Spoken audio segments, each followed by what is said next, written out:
What's up, Dream Builder? Are you someone who's interested in creating a life by your design through all things real estate?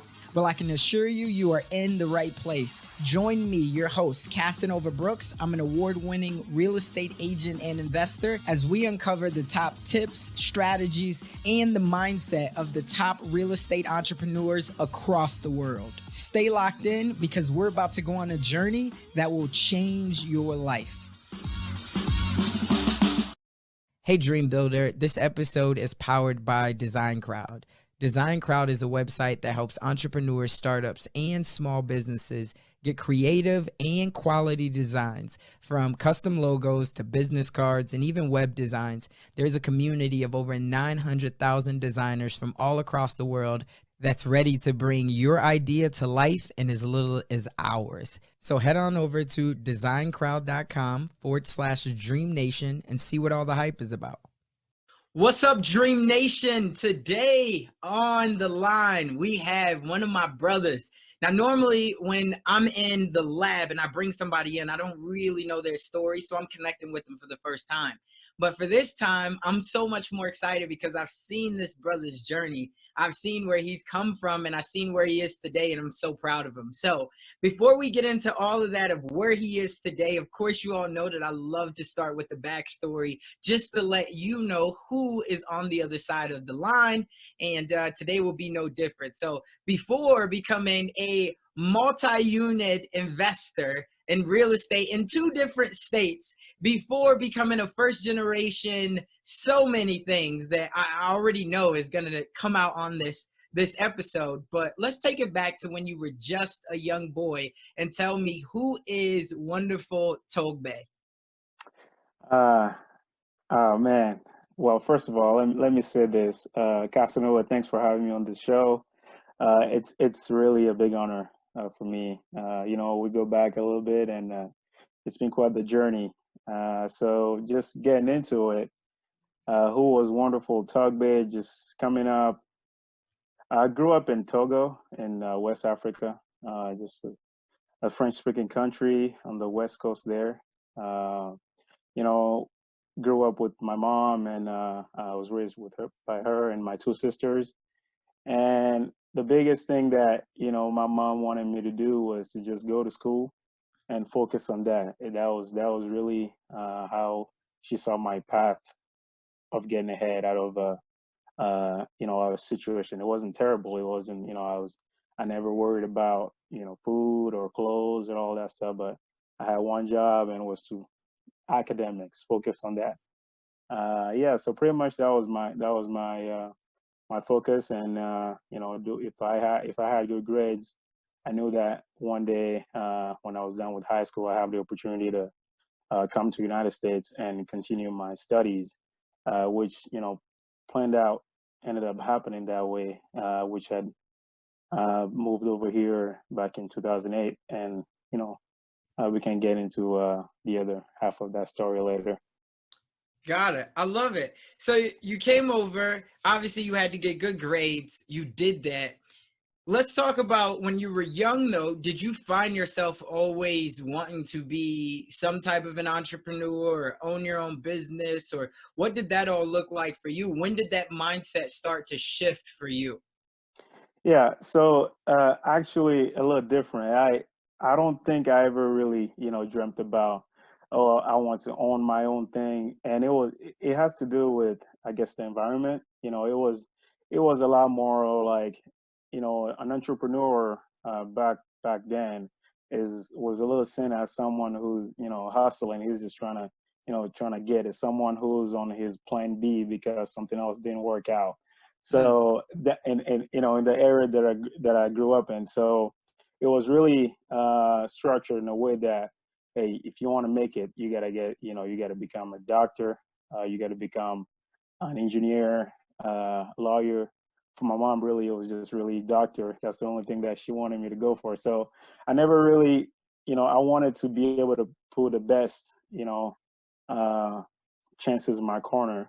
And at that time, the only challenge I had was school, and I really just wanted to focus on that and do that. And I figured, well, once I was done with that, then everything else would take care of itself. Uh, there was a bit of reality check later on, but yeah, it was. I never really sold things in school like some people do here.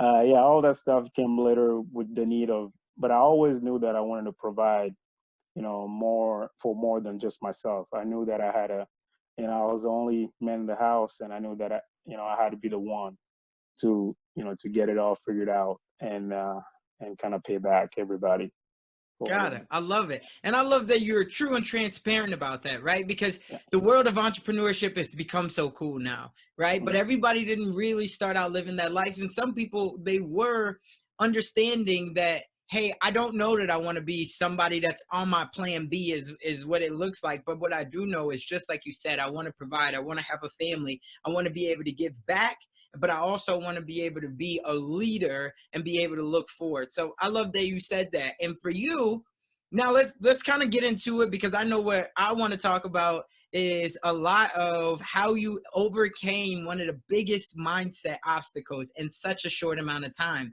And what do I mean by this is the mindset that you were going to become an owner, you were going to become someone who is the Lord of your land. And for so many people, they reach out to me every single day, and I've been talking to certain people for 2 years now about them going to even buy their primary residence. But you, in a short amount of time, not only did you buy your primary residence, not only did you buy your first property, but now you bought multi-units as well. So let's get into that, and let's talk about the first time that you experienced real estate, and why did you know you wanted to be an investor or even an owner of any type of real estate? Yeah, this that is a great question, and I love to get into this. So so the plan, like I covered, was to go to school, have this all figured out, and moving from back home at 15 years old, and I didn't go back till about when I was 23, 22. Okay. So I actually more than that, I think it was, yeah, about that, about 7 years before I went back. And so that's 7 years of not seeing my sister. That's 7 years of, missing birthdays, all that stuff. I even lost some siblings in the meantime, and just being so focused on making something happen here. That really, that first time I went back home, I really had to start thinking about things a little differently. So when I moved back and saw that, well, I got this job that they said, right? I graduated as a software engineer. I got a pretty nice, paying job. I had enough to buy a new car. I had enough to, buy a house. But I saw that I wouldn't, if I continued on that rate, next time I'd be back home was like 5 years or another 7 years. Then I didn't really want to have to skip so much of my life. And I started thinking, well, how do I really, get this thing going? And as a software guy, it was Facebook and Instagram, all those apps were kind of coming out and well established. And I figured, well, maybe I should create an app. Why not? Uh, and I never really had any idea that I thought would take me uh, from going to my W-2 job to being a millionaire or billionaire in one day. So I just kept thinking, and you know, after meeting you, and seeing someone, and the day I met you I was at a tech conference, right? And we were giving a talk, and I was expecting to see, a bunch of other, I guess, quote unquote nerdy engineers doing their thing.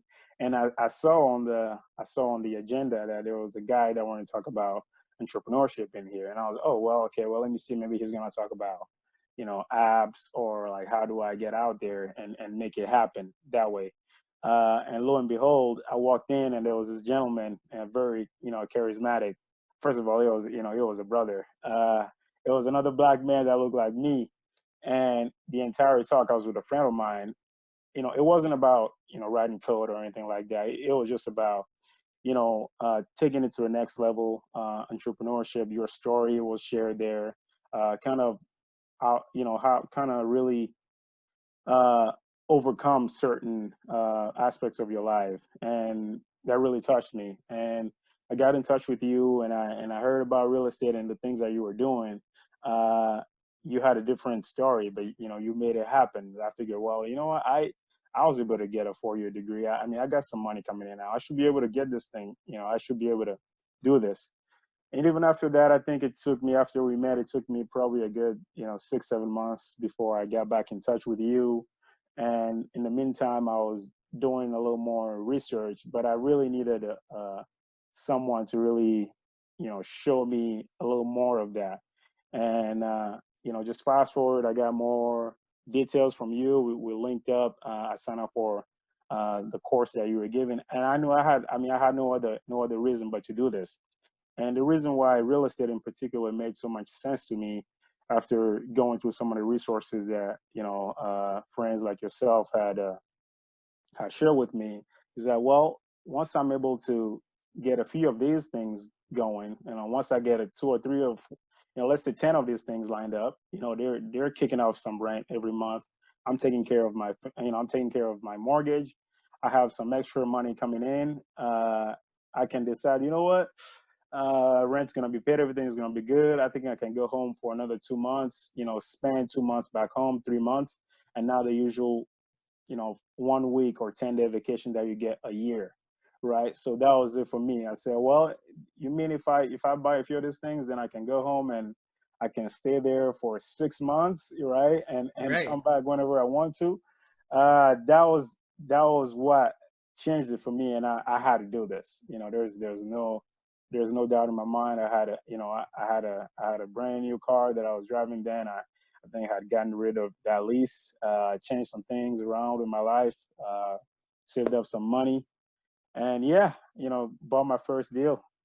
Got it. I love it. Now, there's a lot to unpack there. First off, for anybody that's still, interested in what I think that he had to say on that, is he used his family to really motivate him to make a change, because the fact that his family was still back home, he was like, listen, with this W-2 job that I got, I'm not going to have enough money plus flexibility to continuously go back home if I want to, for 30 days at a time, or even every 30 days if I wanted to go back home for a couple of days. So I love that. But then you took that leap of faith. So when you say you were doing research, talk about what type of research were you doing in that 6 to 7 months for you to be able to really start to understand real estate was this path for you. To be honest with you, that time was really just getting cold feet, right? It was, I say research, but it was just really sitting on the sideline, and I had to see some more people that were doing this like yourself. I had to really, that's why, I do believe in. I'm so grateful for people that do like to share their journey, right? Because have I not been to that conference? Have you not been so candid and say, hey, this is what I did? Others people doing that really, that was my research, sitting on the sideline, really, and well, getting curious, right, and following my curiosity.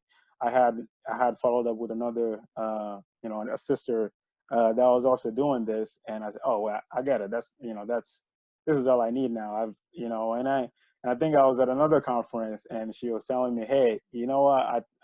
I think it was a wholesale deal that she had done here. A good friend of mine, Danielle, thanks for that. But she said, hey, I think I just closed on a deal, and something in the high 5 figures that she was getting that day. And I'm like, whoa, okay, well, let me And this hear was a more about wholesale this. deal that she did. This was right, and I didn't Got it. go. I didn't go the wholesale route, but you know, and that was the second time. Then I had some book recommendations. I think I had to change my mindset first of all. So I had read Think and Grow Rich. I think I also got into uh, Rich Dad Poor Dad. Think and Grow Rich. To be honest, went over my head, but I knew a little bit of the things that they were talking about. I knew I had to make some more changes. So that's what I followed after that. I love it. I love it. Talk to me about your first deal, because a lot of people, they want to know, how do they get their first deal? What was the way? What was your specific path to getting that first deal? Yeah, so so I had purchased in the midst of trying to be more savvy with my money. I had purchased my own residency that later on I found out that, well, it wasn't really something that would cash flow. So because I just bought something that looked nice enough, for me and my buddies to hang out with and not have to pay rent. So Mm-hmm. after speaking with you, I learned how to recognize numbers a little bit more, and I did the math. I knew I had to do a lot of the work myself. I couldn't just call you up every time and say, hey, what do you think of this, right? I had to do a lot of the homework myself, right? It wasn't like you were holding my hand the entire time.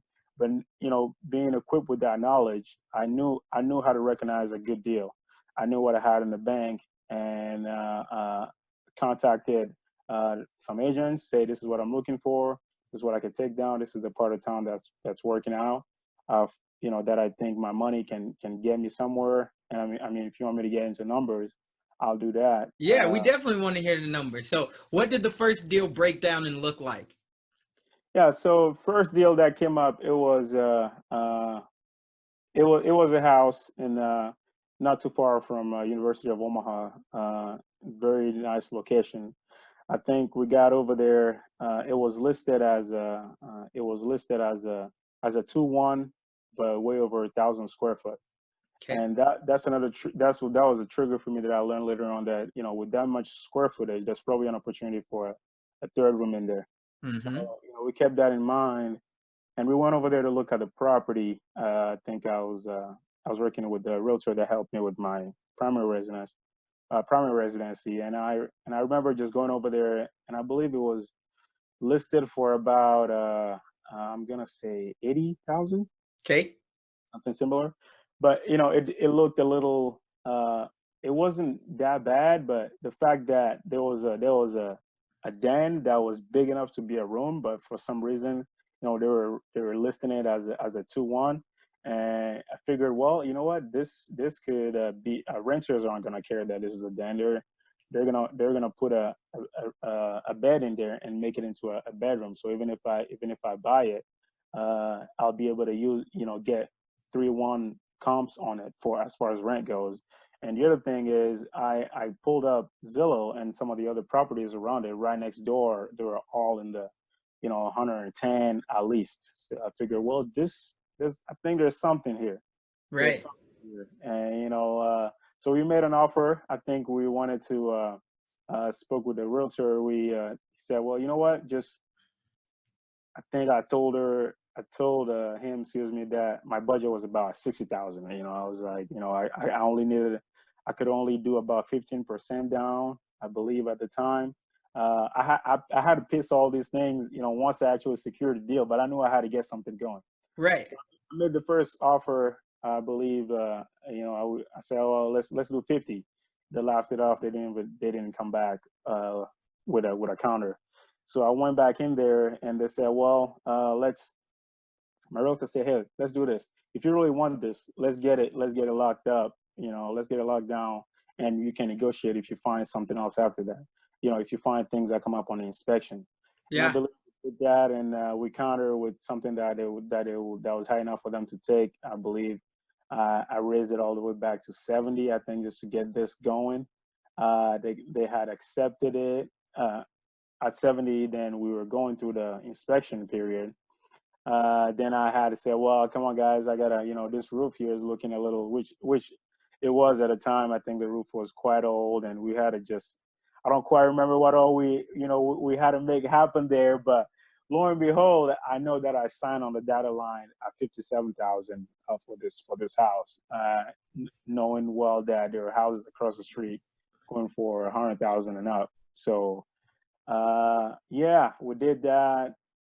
Moved on with the appraisal, and at closing, it appraised for 85,000. So I was just closing I was already, on paper, about 28,000 rich, which, richer than I was, which was, Because you just, had instant equity in the property because of how you bought it. yep, And I yep, remember you calling me on that, I did. asking about it. And yeah, so when you're asking me like, hey, is this a good deal? Should Yeah, I go through with this one? Because I already got it under contract, yeah, but like, should I be okay with taking this number? I yeah. remember that. Hey, Dream Builder, if you're anything like me, you have no idea how to come up with a quality logo or even a creative design. You know that quality is important, but it's not always the easiest to nail down, right? That's where Design Crowd comes in. Whether it's a logo, a website, book cover, or even a social media ad, they have a community of over 900,000 professional designers around the world ready to help solve your creative problem. Head on over to designcrowd.com/DreamNation to learn more. And just for being a part of the DreamNation tribe, you're going to receive a special VIP offer when you sign up of up to $150 credit. Now, instead of waiting weeks for an agency to pitch you an idea, you'll be able to get a design of exactly what you need within just 3 days. So again, head on over to designcrowd.com/DreamNation and check it out. I did, yeah, I did. And, and I needed some of that convincing at first, right? We all need that, but at least I had taken the initial action to get that locked. So, and yeah. And how much was that property cash flowing based off the fact that you got it for the 57, but it appraised out? How much was you able to rent that for, and what was your cash flow on it? So I rented out for $1,000, and I believe my mortgage came out about 525. So with everything else, I think I was cash flowing over 350 on just that one unit. Yeah, and it got even better after that. I don't know if I'm gonna keep talking about this one. Yeah, absolutely. We want to hear it. How did it get better? So I had, man, it was a little rough because I had some, I did have a couple of first tenant, first month, didn't want to pay rent, right? I got into a messy situation right away. But that sorted itself out. I had to deal with an eviction, but luckily I didn't follow. It's all coming back to me because I remember you were calling me on the. Oh yeah, I called you because it was the end of the month, and she sent me a message, say, hey, I was asking for rent money. He said, well, I sent it on Zelle.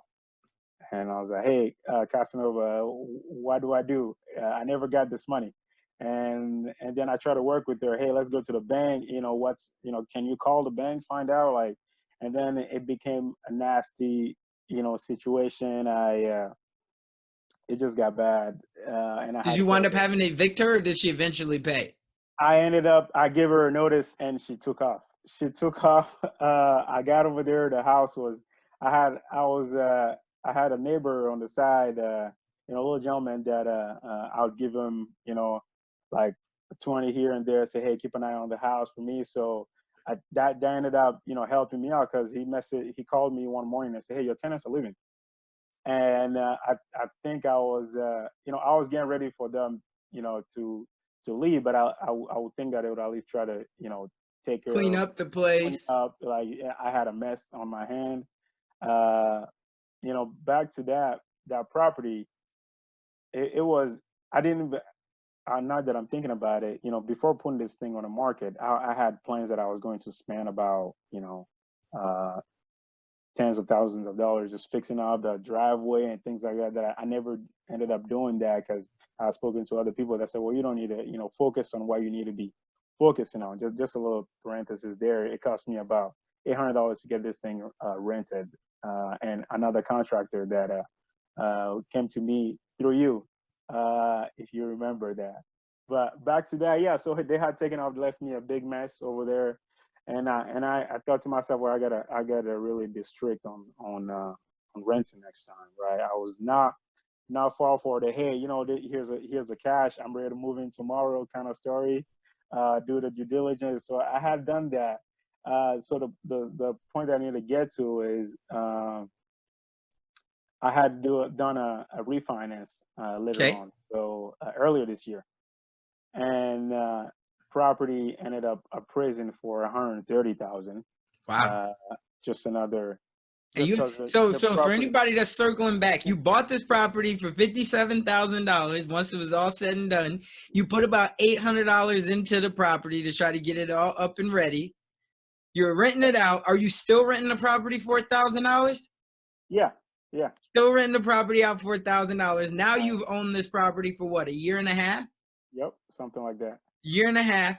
now that you've probably gotten it paid down. So what do you owe on the property now? Like 54, 50? Well, I had refinance, so my mortgage had gone up a little more than that. So I ended up pulling out just about 50,000 out of this property. Got it. And now you pulled Now, out. and I'm still now my mortgage is about 700 on it. So I'm pretty much I have 100 extra there, but for me it was just money to get out so I could get this thing going again, and not Got it. really, I still have my W-2 supplying me for day-to-day income, so I wasn't too worried about cash flowing crazy, but I still had to make sure that I wasn't coming out of pocket to pay for mortgage though. I love it. And with the 50,000, you then use that 50,000 to go buy another property?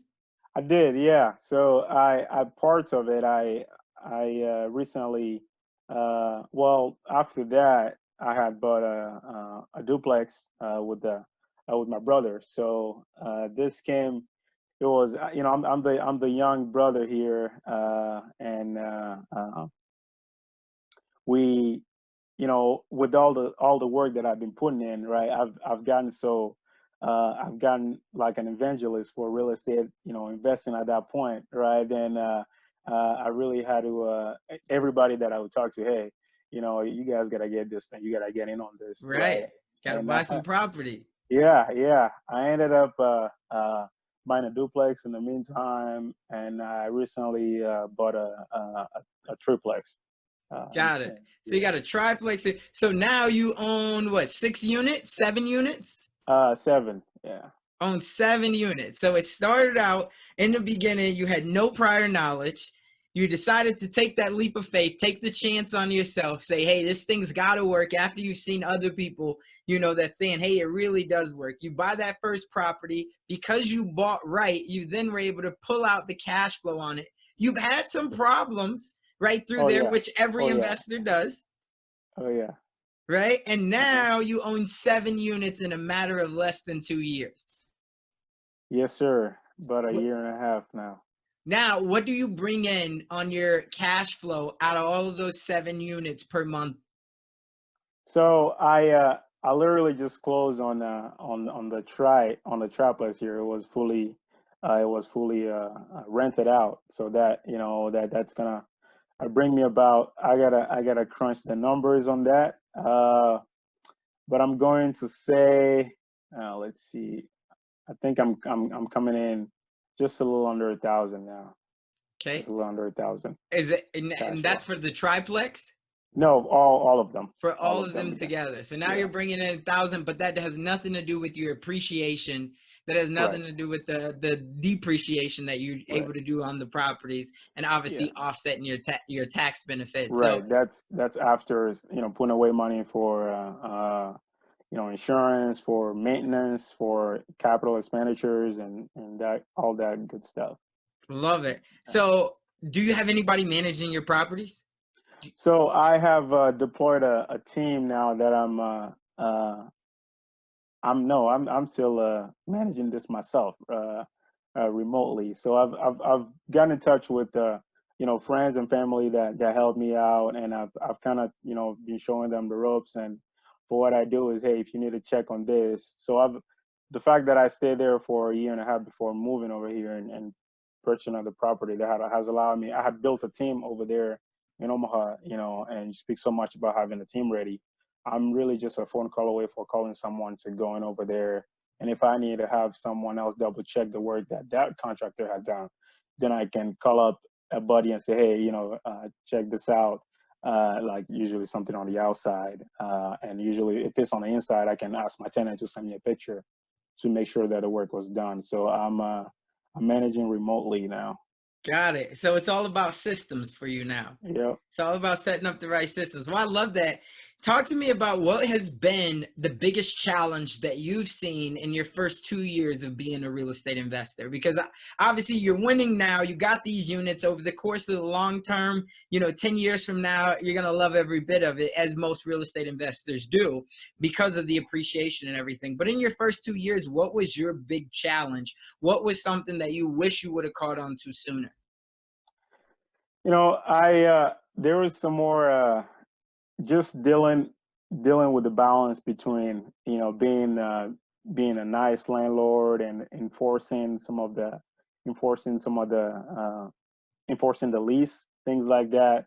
I had some people that try to take advantage. I guess it's the young face maybe that did that. So that was part of that, right?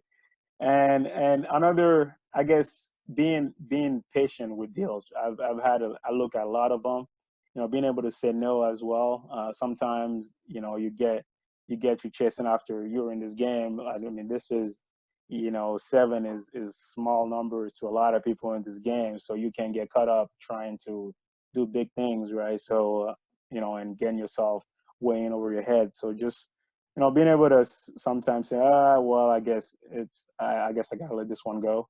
That's been another challenge, but for the most part, I've been very patient with the deals that I've done. Got it. I love it.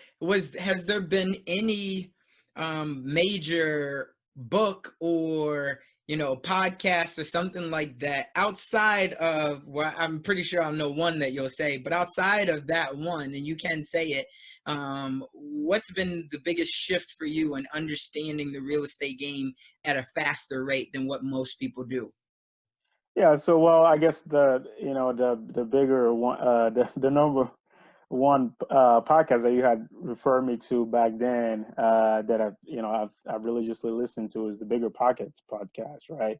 It's gotten to a point where I would go on. I remember back then I would go on road trips and make my friends listen to the podcast with me, even though they wanted to bump to some music, right? I had a Right. I couldn't waste any time. I said, all right, we're doing this, this 7-hour trip. I can knock out 4 episodes of this thing. So we gotta how to get them there.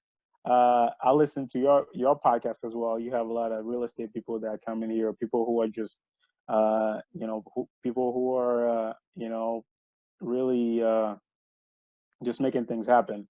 I would say, as far as books go, just the common ones that everybody reads. I do lots of audio books. I've read a lot of mindset things, some But negotiation. give us, so with that, we want to dive. You said the common books that everybody reads. Somebody listening to this right now, they're like, what are the common books that everybody reads? Sure. So like, give us one book. Well, I talked about Rich Dad Poor Dad. There's the Millionaire Real Estate Investor. I've listened to and read Think and Grow Rich. I've done that 3 times already now. Okay. I've done another one that was really good, is Never Split the Difference, Yeah, Chris for Voss. negotiation. There's a few more on there. I'll send those to you, but those are just the ones that come to mind, that I've had to write down a few things through. And your book too. Yeah. Pretty Shout Real out. Estate That's a Game. shameless plug. Yeah.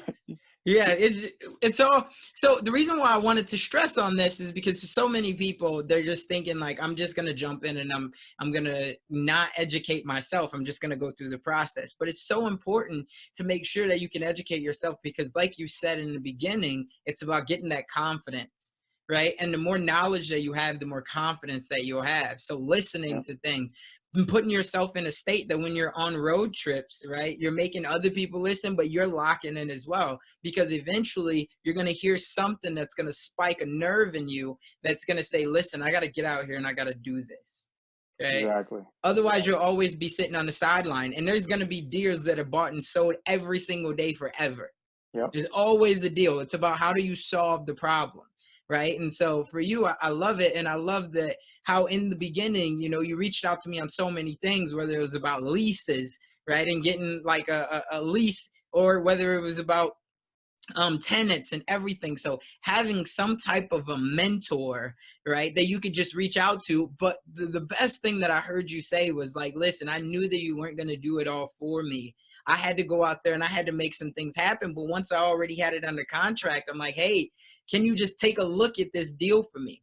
For so many people, they want mentors, but they're not willing to go half the mile themselves, right? And then say, hey, look, I'm not turning back. I would love it if you would help me along this journey. But even if not, you could see that I'm already in. Mm-hmm. Right. Absolutely, yeah.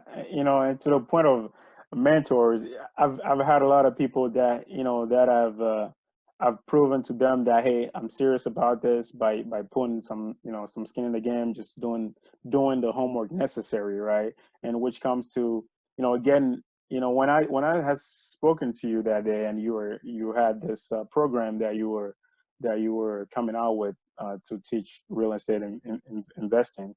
I just knew that I had to really invest in that, right? And not only to get the knowledge, but just a tip here: if you're trying to get some help with people that you look up to, try to bring some kind of value, right? It just so happened that the program that you had at the time, matched up perfectly with what I was trying to do. But even then, I think by wanting to get some mentorship from you, I think I would have still went ahead and invested in the product that you had, just because it makes you then it makes you vested in my success, right?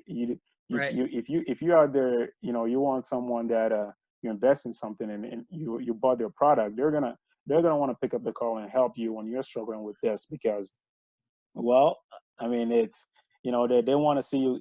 They just want to see you make it, right? At that point, they want to stand by their words as well, and put in the effort. Right? There's been other people that had helped me on my journey here. I go to meetups. I have another good friend of mine, and I just wanted to find another way to provide value. I remember it was in a cold, snowy day. He was out of town, and he self manages a few of his properties here. He has some out of town as well, and he said, "Hey, wonderful. Who do you use for your for your snow? Who do you use to mow your no mow to plow your snow?" And I said, "Oh, I do it myself." And he said, "Ah, all right. Well, I'll see if I can get someone else to do this." I said, "Oh no, you don't have to worry about that. I'll take care of you." Right. And this was mind blowing to him. And at that point, I just know that it wasn't. I would have done that for anybody, just because I'm that kind of guy. But that had made him. I feel like that when you do stuff like that to people and not expecting anything in return, it makes them feel like, well, I gotta give you something back. And he's been along. He's helping with so many other deals that I had to put together. Change locks. And, replace window screens, little things like that. Just the simple fact that I was able to help out a friend or a mentor, find a way to do that. I love it, man. And off of that one small investment, not only the 50,000, but obviously you know that I'm always a caller away, but you've been able to now create 7 doors off of that just by building your own confidence. And I always say I can't take credit for any of that because that was all you. It's your investment, but I love to see that you took action on all of this. And for so many people, they get the information, but they don't even take action on it. So I'm proud of you, and I always tell everybody when they're talking about somebody who's young, who's started in real estate and who's taken off really quickly. I mean, you said that seven's not a large number, but it's better than one, it's better than two, it's better than six, and you've done it in a short amount of time. So I'm proud of you, man. Appreciate it. Appreciate it, brother. The one last thing that I want to say is there's somebody out there that's listening to this, and they hear your story, they're inspired by it, they're first generation, but maybe they're thinking that they're not strong enough, they're not smart enough, or maybe they just don't have enough resources. What's the one thing that you say to that person to just get them to just take action?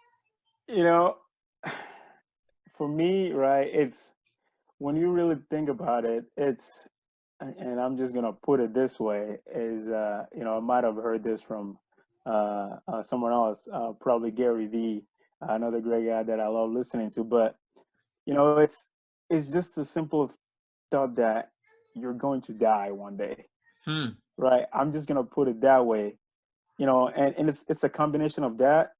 And he says this thing is, don't you want to be happy? And really for me, when you start and taking ownership, right? So when you answer, don't you want to be happy, and you say yes, and then you answer, well, whose fault is it that I'm not? All right, what Hmm. can I do? And the finger comes back at you, right? Once those two things are lined up, I don't know how you can't not take action, right? Once you have one life to live. I've I know that, I've lost you know, some friends and family. Just having those things in the back of my mind, knowing that, hey, it's a blessing to be alive, and I have enough to make it happen, and I have people counting on me. Just if you won't do it for yourself, if the answer to don't you want to be happy is yes, I'm happy for myself, well then maybe how about the people around you, right? So that was the biggest thing for me. My mom and sisters, and some extended family, and even more than that, right? Because if you take care of your family, then you're just doing what you're supposed to do, right? You got to be able to help out way more than that. But once you start there, and you have those things you ask yourself those questions on a regular basis, you just got to take action, man. I love it, man. I love it. But it's been a phenomenal episode, and we're so proud of you. I'm proud of you. I'm sure there's someone out there that's listening that will reach out and tell you how proud they are of you. And I know that your family's proud of you. We appreciate you coming out to the show, and just remember, DreamNation, at the end of the day, in the dream we trust. But just as my man Wonderful said, we must take action. Otherwise, it'll only merely be a fantasy. So until the next time, we look forward to having you back again. And then I'm sure you'll be at 25 units and you'll be educating what's the fastest way to scale up. But keep doing what you're doing, my brother, and we appreciate you coming on. I appreciate you, brother. Much love. All right, my man. You take care.